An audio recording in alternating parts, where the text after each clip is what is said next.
Man, like Michael Jordan was the most complete basketball player that's ever lived. Complete. Like Kareem was just as effective. Certain people could be, LeBron at times could be just as effective. But the most complete basketball player that ever lived is Michael Jordan. Completeness. If it wasn't for Michael, I wouldn't make millions of dollars from Nike a year. Right. LeBron, Kobe wouldn't make millions of dollars from Nike a year. If it wasn't for Michael Jordan, we all wouldn't have commercials. People act like athletes always did commercials. No. Number one, none of us had a shoe deal until Michael. None of us shot commercials until Michael. Welcome back to NBA Showdown, where we give you the unfiltered truth straight from the legends. Today, we tackle the one debate that never ends, Michael Jordan versus LeBron James. From Stephen A. Smith to Charles Barkley and beyond, we have 12 brutal quotes that expose exactly why Michael Jordan remains the greatest of all time. These voices are not fans on social media or casual observers. They are the people who lived through that era and know what real greatness looks like. So sit tight, because over the next sections, we will break down each of those quotes in detail and show you how the GOAT debate has already been decided. And if you enjoy insight straight from the voices that matter, don't forget to subscribe to NBA Showdown and hit that notification bell so you never miss the real conversation. Stephen A. Smith reminds everyone that Michael Jordan went 6-0 in the NBA Finals while also claiming Finals Most Valuable Player each time. He highlights that Jordan captured 10 scoring titles and was named the All-Defensive First Team 9 times. Stephen A. contrasts that with LeBron James, who certainly excelled on both offense and defense, but did not dominate at that same level. Those career accomplishments matter because they show Jordan's dominance across multiple seasons. He was not just a scorer, but a complete player who terrorized opposing teams in the biggest moments. LeBron's skill set is incredible, yet he never quite reached the same level of finals invincibility. A perfect record in the championship series remains a benchmark that no other superstar has matched. When Stephen A. lists those accolades, it becomes clear that Jordan's legacy is built on unrivaled achievements under the brightest light. Further, by pointing out that while fans admire LeBron James as a great defender, witnessing him in peak defensive moments did not inspire the kind of awe that Jordan's play inspired. LeBron's defensive prowess is well respected, but Stephen A. notes that opponents never truly feared his shot blocking or shutdown ability to the same extent. Jordan's athleticism and competitive edge forced defenders to change strategies just to stand a chance. Those defensive plays and clutch stops fed his reputation as an unstoppable force. On the other hand, LeBron often drew praise but did not create that same fear factor on defense. Stephen A.'s observation reveals how fear and respect are not equal. Being respected does not equate to being feared. Therefore, Jordan will point when he explains that LeBron James may be revered universally, but Michael Jordan was truly feared. That fear factor is crucial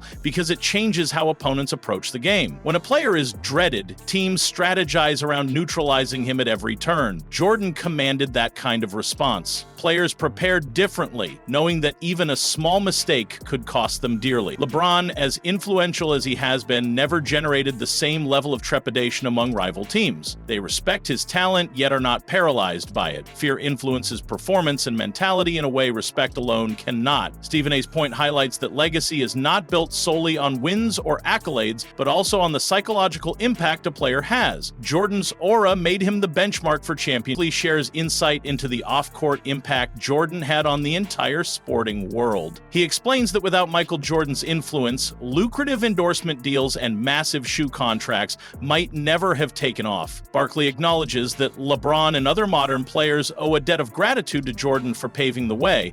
Prior to Jordan's arrival, athlete endorsements were minimal and shoe deals were rare. Jordan's partnership with Nike changed the game entirely and created a blueprint that athletes still follow today. That economic and cultural impact cannot be overstated because Jordan transformed basketball into a global phenomenon. Barkley's point emphasizes how Jordan's greatness extended well beyond the court and into fashion, entertainment, and marketing. LeBron may have multiple endorsements, but Jordan opened those doors years earlier and set the standard for athlete branding. If it wasn't for Michael,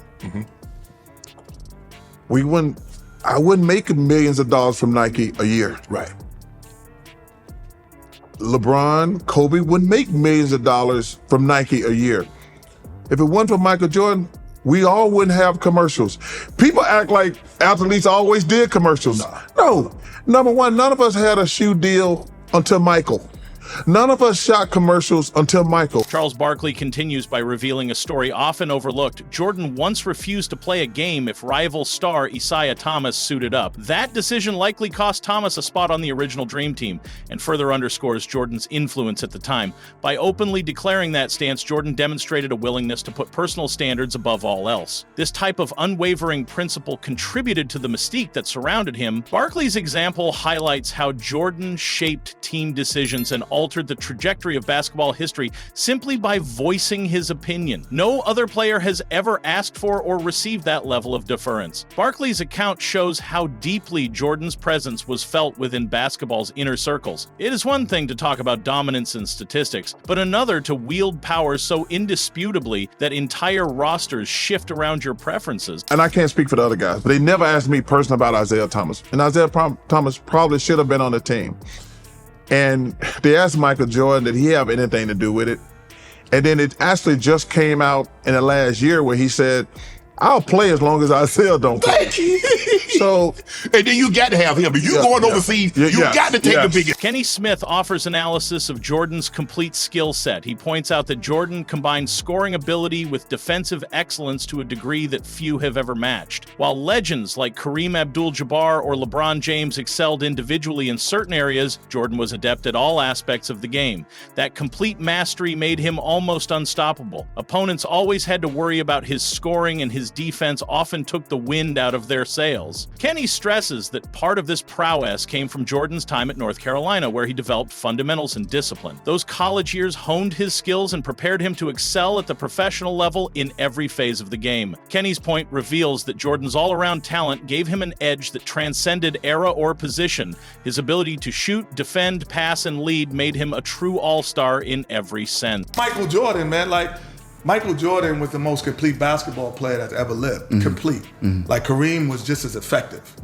Certain people could be, LeBron at times could be just as effective. But the most complete basketball player that ever lived is Michael Jordan. Completeness. Kenny Smith emphasizes that Michael Jordan's versatility stretched far beyond scoring. He argues that Jordan could excel in every facet of basketball at the highest level, a quality born from his 3 years in college honing fundamentals and basketball IQ. Unlike players who thrived primarily in specific roles, whether as a dominant scorer, lockdown defender, or playmaker, Jordan combined all those skills and more. His mastery of footwork, body control, and mid-range shooting made him a threat from anywhere on the court. He defended the perimeter with strength and anticipation. He could rebound aggressively despite being a guard, and his passing vision often surprised opponents accustomed to isolating him. Kenny's point underscores that Jordan's ability to impact the game in diverse ways made him the benchmark for what a truly complete basketball player looks like. Even today, few can match the blend of athleticism, technique, and basketball IQ that Jordan displayed throughout his career. So like his ability to do every aspect of basketball at the highest level. And I think that came from going to college. Because in college, the best... I'm glad you're talking. I said that when he got to the pros, he had no weaknesses. He had no weaknesses.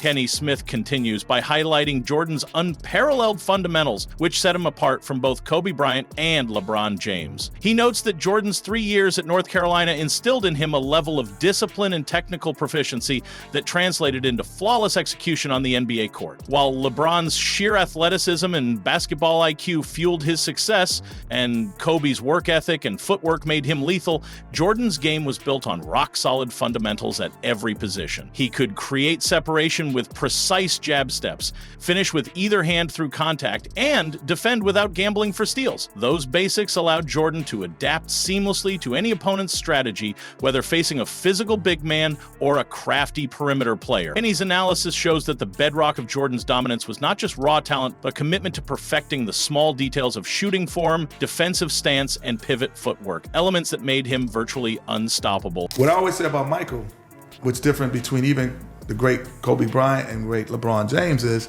he was still the most fundamental basketball player. Like LeBron's IQ is crazy, but the most fundamental, when you watch LeBron, you don't always say he's most fundamental. Yeah. So correct hand in the passing lane. But that was Michael. He was the best athlete and the most fundamental because he went to college for 3 years.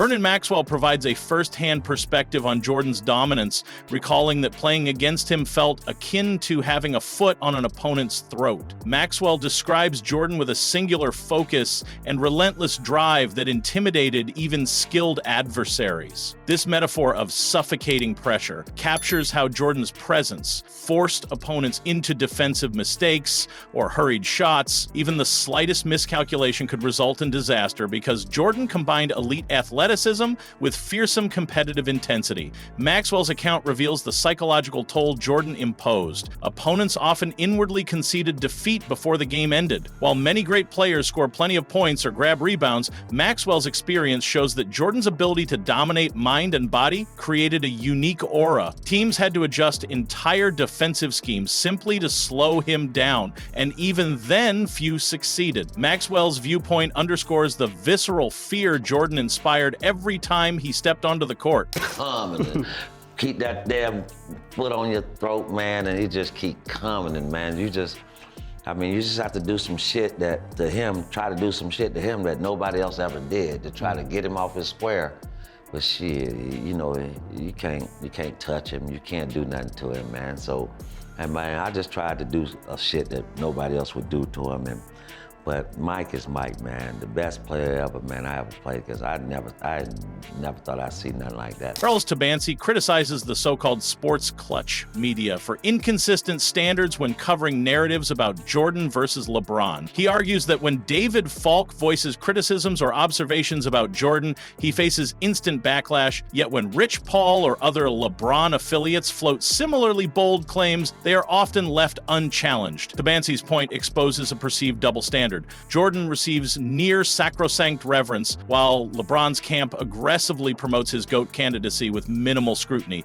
This media bias skews public perception. Tabansi contends that media figures who amplify LeBron's legacy often ignore legitimate counterpoints about Jordan's supremacy. Consequently, fans are fed a one-sided narrative that favors LeBron. By calling out clutch sports media influence, Tabansi highlights how powerful organizations can manipulate discourse through selective coverage and promotion, thereby confusing younger audiences who lack historical context. David Falk is in the wrong for expressing his view, which he was asked, but Rich Paul gets a pass when he has gone out of his way to go on shows to make an argument for LeBron James all through. I'm confused. Why is it okay for Rich Paul, but it's not okay for David Falk?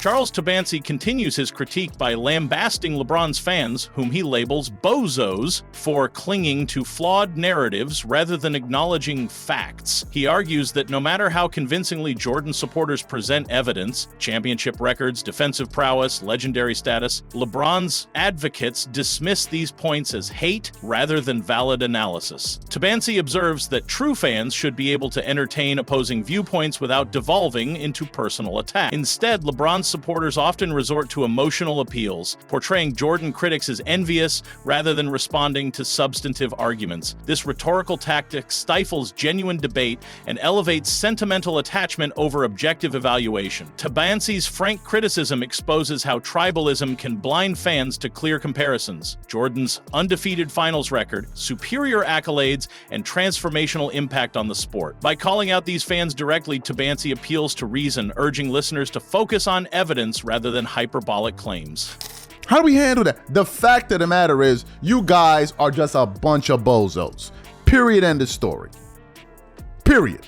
They cannot let it be that people with prominent voices and big platforms go out there and say things that goes against their narratives and therefore becomes an issue. Charles Tabansi concludes his analysis by addressing another familiar pattern. When a Jordan advocate speaks out, LeBron's followers accuse them of simply hating, whereas LeBron's camp is celebrated for freedom of expression. Tabansi asserts that Jordan supporters are merely stating facts, championship rings, accolades, and historical dominance. In contrast, LeBron's narratives are often manufactured through media hype and emotional slogans about social justice or branding. Tabansi argues that Jordan's legacy stands on objective accomplishments while LeBron's is propped up by selective storytelling. This distinction matters because it influences how future generations perceive greatness. By illustrating this hypocrisy, Tabansi challenges viewers to question the validity of LeBron's hyperbolic GOAT claims. He urges fans to recognize that genuine discourse requires balanced examination of both players' careers, uncolored by media-driven sentimentality. With that in mind, Jordan's legacy remains the gold standard, immune to manufactured narratives.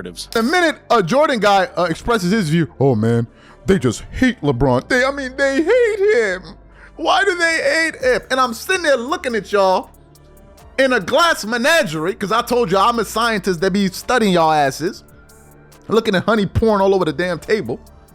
I'm like, the legends have spoken, and the evidence is undeniable. Michael Jordan was feared on the court, transcended basketball culture, and set standards that still stand today. From championship records to fundamental mastery, his impact is unmatched. LeBron James deserves respect as one of history's greatest, but will never eclipse Jordan's achievement. If you enjoyed this breakdown straight from the voices that lived it, don't forget to subscribe to NBA Showdown and hit that notification bell. Join us next time for more exclusive insights and unfiltered truth. Subscribe to NBA Showdown for the real analysis that fans and legends trust.